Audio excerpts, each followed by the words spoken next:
സ്ത്രീകളിൽ വളരെ ഇമ്പോർട്ടൻ്റ് ആയിട്ടുള്ള ഒരു ഓർഗനാണ് ഗർഭാശയം അഥവാ യൂട്രസ് എന്ന് പറയുന്നത്.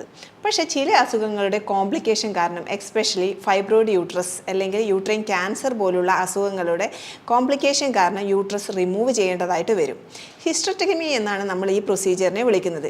ഇങ്ങനെ യൂട്രസ് റിമൂവ് ചെയ്ത സ്ത്രീകളിൽ അതിൻ്റെ ആഫ്റ്റർ എഫക്റ്റ് ആയിട്ട് നമ്മുടെ ശരീരത്തിൽ പല സിംറ്റംസും കാണാറുണ്ട്. എന്തൊക്കെയാണ് ഈ യൂട്രസ് റിമൂവ് ചെയ്ത സ്ത്രീകളിൽ സാധാരണ കണ്ടുവരുന്ന സിംറ്റംസ്? എങ്ങനെയാണ് നമുക്കിതിനെ നാച്ചുറലായിട്ട് മാനേജ് ചെയ്യാൻ പറ്റുന്നത്?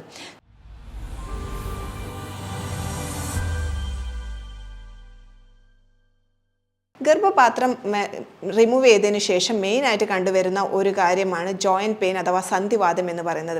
എന്തുകൊണ്ടാണ് സന്ധിവാതം ജനറലായിട്ട് യൂട്രസ് റിമൂവ് ചെയ്തതിന് ശേഷം കാണപ്പെടുന്നത്? യൂട്രസ് റിമൂവലിന് ശേഷം നമ്മുടെ ശരീരത്തിൽ ഉണ്ടാകുന്ന ഈസ്ട്രോജൻ എന്ന് പറയുന്ന ഹോർമോൺസിൽ ഉണ്ടാകുന്ന വേരിയേഷനാണ് ഈ പെട്ടെന്നുണ്ടാകുന്ന ഓസ്റ്റിയോപോറോസിസ് അല്ലെങ്കിൽ എല്ല് തേയ്മാനിലേക്ക് നയിക്കുന്നത്.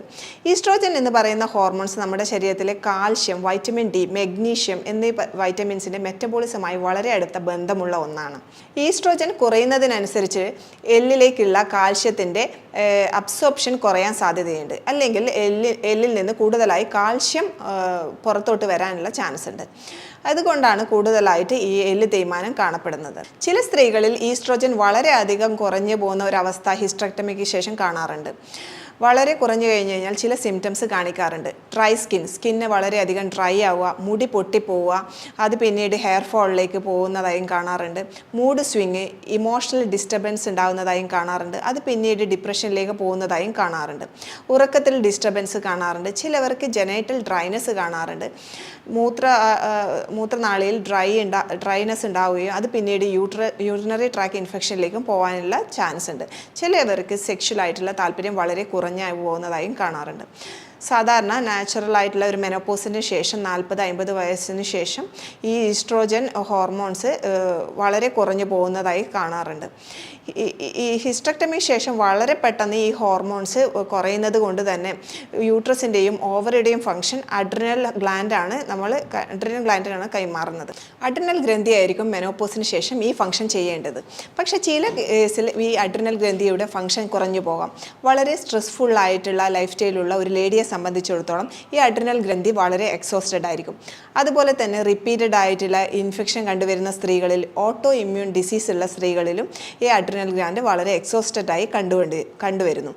അപ്പോൾ മെനോപോസിന് ശേഷം യൂട്രസിൻ്റെയും ഓവറിയുടെയും ഫംഗ്ഷൻ കുറഞ്ഞതിന് ശേഷവും അഡ്രിനൽ ഗ്ലാൻഡിന് ഈ ഫംഗ്ഷൻ ചെയ്യാൻ പറ്റാതിരിക്കുകയും വരുമ്പോൾ അതൊരു വലിയൊരു ഹോർമോണൽ ഇംബാലൻസിലേക്ക് നയിക്കും. അപ്പോൾ ഈ ഒരു കണ്ടീഷൻ വരുമ്പോൾ സിവിയർ ആയിട്ടുള്ള ഉറക്കക്കുറവിലേക്കും ഡിപ്രഷനിലേക്കും അതിൻ്റെ സൈഡ് എഫക്ട്സ് ആയിട്ട് ഹൈപ്പോതൈറോയിഡിസം പോലുള്ള കണ്ടീഷനിലേക്കും എത്തിച്ചേരാനുള്ള ചാൻസ് കൂടുതലാണ്. റുമറ്റോയ്ഡ് ആർത്രൈറ്റിസ് അല്ലെങ്കിൽ ജോയിൻറ്റ് പെയിൻ വരാനുള്ള ചാൻസ് കൂടുതലാണ്. എന്തെന്ന് ചോദിച്ചു കഴിഞ്ഞാൽ നമ്മൾ ഇമ്മ്യൂണിറ്റി തന്നെ വളരെയധികം കൊലാപ്സായി പോവുകയാണ് ഈ ഒരു കണ്ടീഷനിൽ. ഹെഡേക്ക് അല്ലെങ്കിൽ മൈഗ്രെയിൻ ഹെഡേക്ക് പോലെ ഉള്ള പ്രശ്നങ്ങൾ വരാനുള്ള ചാൻസും കൂടുതലാണ്. ഈസ്ട്രോജൻ ഡിസ്റെഗുലേഷൻ, ഇങ്ങനെ പല സിംറ്റംസ് കാണിച്ച് മുന്നോട്ട് പോയിക്കൊണ്ടേയിരിക്കും. മെനോപോസിന് ശേഷം അല്ലെങ്കിൽ ഹിസ്റ്ററെക്ടമിക്ക് ശേഷം ഹോർമോൺസിൻ്റെ അളവ് ശരീരത്തിൽ കൂട്ടുക അല്ലെങ്കിൽ ഈ ഒരു കുറവ് കൺട്രോൾ ചെയ്യുക എന്നുള്ളത് വളരെ ഇമ്പോർട്ടൻ്റ് ആണ്. നാച്ചുറലായിട്ട് എങ്ങനെയാണ് ഈ ഹോർമോൺസ് കൺട്രോൾ ചെയ്യുക ഈ ഒരു പ്രൊസീജിയറിന് ശേഷം എന്നുള്ളതാണ് ഇനി ഞാൻ സംസാരിക്കുന്നത്. ഈസ്ട്രോജൻ മാത്രമല്ല, പ്രോജസ്റ്ററോൺ നമുക്ക് വളരെ ആവശ്യമുള്ള ഒരു ഹോർമോൺസ് ആണ് ഈ ഹിസ്റ്ററെക്ടമിക്ക് ശേഷം. ഈസ്ട്രോജൻ ആൻഡ് പ്രൊജസ്റ്ററോൺ നാച്ചുറലായിട്ടുള്ള ഒരു ബാലൻസ് കീപ്പ് ചെയ്യാൻ സഹായിക്കുന്ന ഒരു ഫുഡിനെയാണ് നമ്മൾ ഫൈറ്റോ ഈസ്ട്രോജൻ എന്ന് പറയുന്നത്.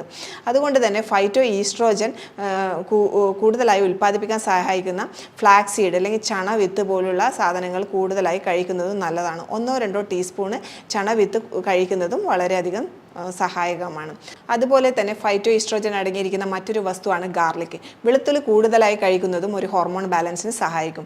ആപ്പിളും ക്യാരറ്റും ഫൈറ്റോ ഈസ്ട്രോജൻ അടങ്ങിയിരിക്കുന്ന മറ്റൊരു വസ്തുവാണ്. ക്യാരറ്റ് ജ്യൂസ് കഴിക്കുന്നത് സ്കിൻ ഡ്രൈനെസ് പോലുള്ള അവസ്ഥ തരണം ചെയ്യാൻ സാധിക്കും.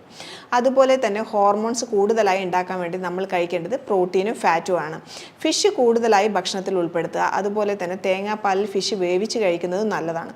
ഫിഷും കോക്കനട്ടും കൂടുതലായി കഴിക്കുന്നത് ഈ ഹോർമോൺ ബാലൻസിന് വളരെയധികം സഹായകമാണ്. അതുപോലെ തന്നെ അരി, ഗോതമ്പ്, മില്ലറ്റ്സ് എന്നിവയുടെ അളവ് കുറയ്ക്കുന്നതും വെയിറ്റ് മാനേജ് ചെയ്യാൻ വളരെ സഹായകമാണ്. മെനപ്പോസ് കഴിഞ്ഞ സ്ത്രീകൾ പൊതുവെ പറയുന്ന ഒരു കാര്യമാണ് പെട്ടെന്ന് തന്നെ വെയിറ്റ് കൂടുന്നു അല്ലെങ്കിൽ വയറ് ചാടുന്നു എന്നുള്ളത്. കാർബോഹൈഡ്രേറ്റ് കുറക്കുക തന്നെയാണ് ഈ പെട്ടെന്നുണ്ടാകുന്ന വെയിറ്റ് ഗെയിൻ മാനേജ് ചെയ്യാൻ വേണ്ടി സഹായിക്കുന്നത്. അടുത്തത് വൈറ്റമിൻ ഡി. ഈസ്ട്രോജനുമായി വളരെയധികം ബന്ധമുള്ള ഒരു വിറ്റമിനാണ് വൈറ്റമിൻ ഡി. വൈറ്റമിൻ ഡി കുറയുന്നത് കാരണം ഈസ്ട്രോജൻ്റെ പ്രൊഡക്ഷൻ കുറയാനുള്ള ചാൻസ് ഉണ്ട്. അതുകൊണ്ട് വൈറ്റമിൻ ഡി കുറവാണെങ്കിൽ അത് ചെക്ക് ചെയ്ത് അത് സപ്ലിമെൻറ്റ് എടുക്കേണ്ടത് വളരെ അത്യാവശ്യമാണ്. അടുത്ത ഒരു